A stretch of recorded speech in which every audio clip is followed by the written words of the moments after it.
Jaya TV காலை மலர் நேயர்களுக்கு வணக்கம். நாம் யம நியமங்களை கடைப்பிடிக்கும் பொழுது அதனால் வரக்கூடிய பலன்கள் எவை என்பதை பார்த்து கொண்டிருக்கிறோம்.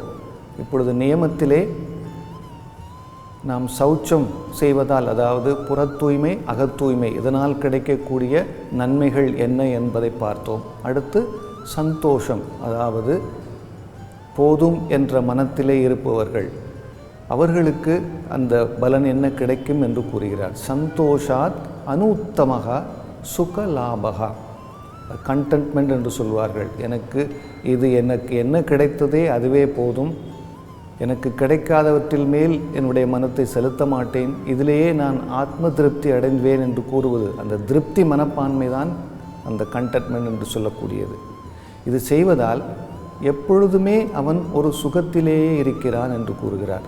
சுகலாபகா, ஏனென்றால் பொருட்களின் மேல் நமக்கு நாட்டம் சென்று கொண்டே இருந்தால் எத்தனை பொருட்களை நாம் சேர்த்தாலும் நம் மனம் அமைதுறுவதில்லை, இன்னும் மேலும் மேலும் சேர்க்கத்தான் நம் மனம் தூண்டும்.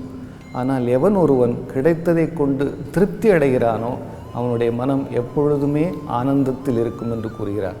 வியாசர் இதை பற்றி கூறும் பொழுது, எவன் ஒருவன் திருப்தி அடைகிறானோ அவனுடைய சந்தோஷத்தின் அளவு 16 ஸ்வர்க்கங்களில் கிடைக்கக்கூடிய அந்த சந்தோஷம் அவனுக்கு கிடைக்கும் என்று கூறுகிறார். ஆகவே கிடைப்பதை கொண்டு திருப்தி அடையும் பொழுது நம்முடைய ஆனந்தத்திற்கு எல்லையே இல்லை என்று இந்த சூத்திரத்திலே கூறுகிறார். நாம் இன்று சதுரங்க தண்டாசனத்திலேயே சில மாறுதல்களை செய்து அதன் பலனை எப்படி பெறலாம் என்று பார்க்க போகிறோம். நம்ம சதுரங்க தண்டாசனா எப்படி கிளாசிக்கலாக பண்ணுறது அப்படிங்கிறத பார்த்தோம். சில பேரால் அந்த அளவு பண்ண முடியாது. அவங்க இதே சதுரங்க தண்டாசனா கொஞ்சம் மாடிஃபை பண்ணி இலகுவாக எப்படி பண்ணுறது அப்படிங்கிறத பார்க்க போகிறோம். நேராக உட்காந்துக்குங்க, கால்கள் ரெண்டையும் முன்பக்கமாக நீட்டிக்குங்க.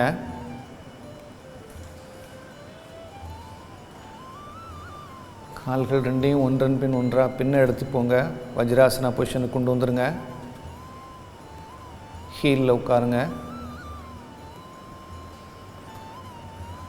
உள்ளங்கை ரெண்டையும் முட்டியில் வச்சுக்கோங்க.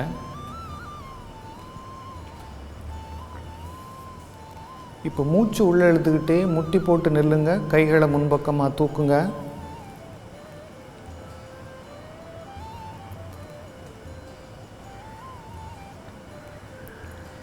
மூச்சை வெளியே விட்டுக்கிட்டே மெதுவாக முன்பக்கமாக குனிங்க. உள்ளங்கை தரையில் வச்சுக்கோங்க.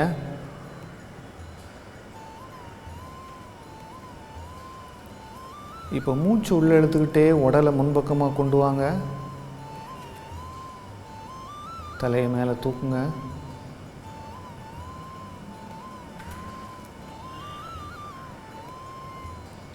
இப்போ மூச்சை வெளியே விட்டுக்கிட்டே பாதங்களை உள்நோக்கி திருப்பி இடுப்பையும் உடலையும் மேலே கொண்டு போங்க.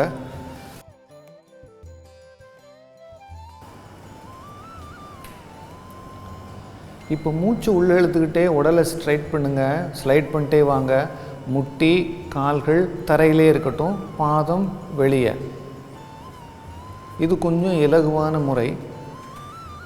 இப்போ மூச்சை வெளியே விட்டுக்கிட்டே மெதுவாக உடலை தரைக்கு கொண்டு போங்க.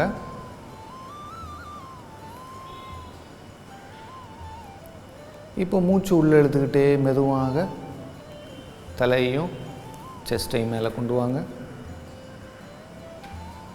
இப்போ மூச்சை வெளியே விட்டுக்கிட்டே மெதுவாக அதோமுக சுவானாசனா பொசிஷன் போயிடுங்க. பாதத்தை உள்நோக்கி திருப்பி இடுப்பையும் உடலையும் மேலே கொண்டு போயிடுங்க. மூச்சு உள்ளே இழுத்துக்கிட்டே முட்டி ரெண்டையும் மடக்குங்க. முட்டியை தரையில் வச்சுக்கோங்க. உடலை முன்பக்கமாக கொண்டு வாங்க.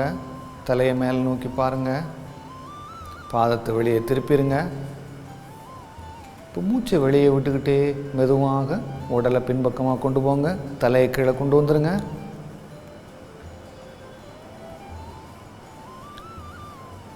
மூச்சு உள்ளே இழுத்துக்கிட்டே மெதுவாக உடலையும் கையையும் மேலே கொண்டு வாங்க.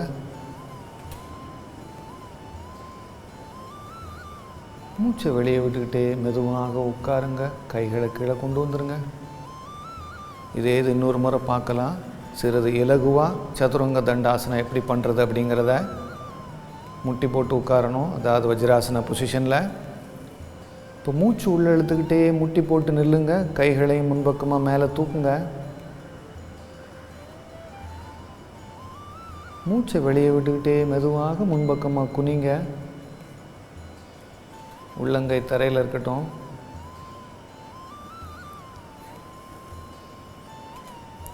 மூச்சு உள்ளே இழுத்துக்கிட்டே மெதுவாக உடலை முன்பக்கமாக கொண்டு வாங்க. மேலே பாருங்கள். மூச்சை வெளியே விட்டுக்கிட்டே பாதங்களை உள்நோக்கி திருப்பி இடுப்பையும் உடலையும் மேலே தூக்குங்க. கால்களை நேர்படுத்திக்குங்க. இப்போ மூச்சு உள்ளே இழுக்கும்போது உடலை முன்பக்கமாக கொண்டு வாங்க. பாதம், முட்டி, கால்கள் தரையில் இருக்கட்டும்.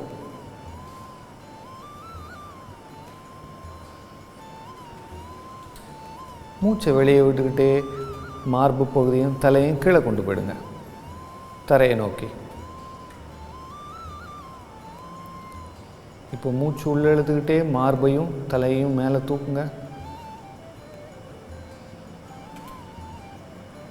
மூச்சை வெளியே விட்டுக்கிட்டே பாதத்தை உள்நோக்கி திருப்பி இடுப்பு, உடல் ரெண்டையும் மேலே கொண்டு போயிடுங்க, தலை கீழே கொண்டு வந்துடுங்க.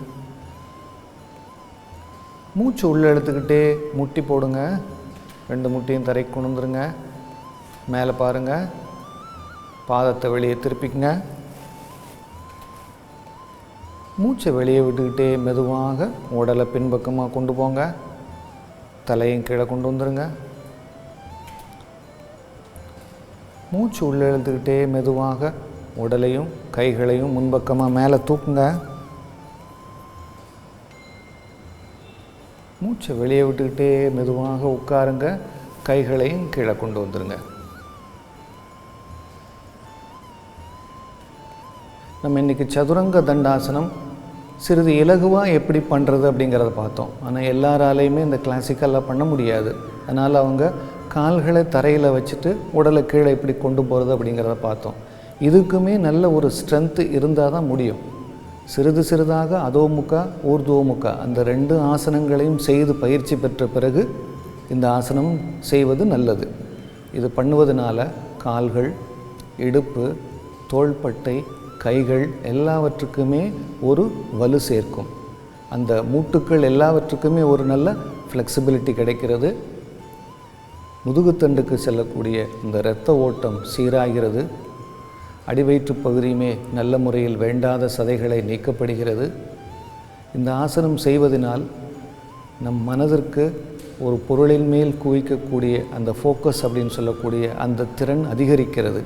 பேலன்சிங் பாஸ்டர் எல்லாவற்றுக்குமே அந்த திறனை அதிகக்கூடிய பயிற்சி இருக்கிறது. இதே ஆசனத்தின் இன்னொரு மாறுபாட்டோடு நாம் அடுத்த நிகழ்ச்சியில் பார்க்கலாம்.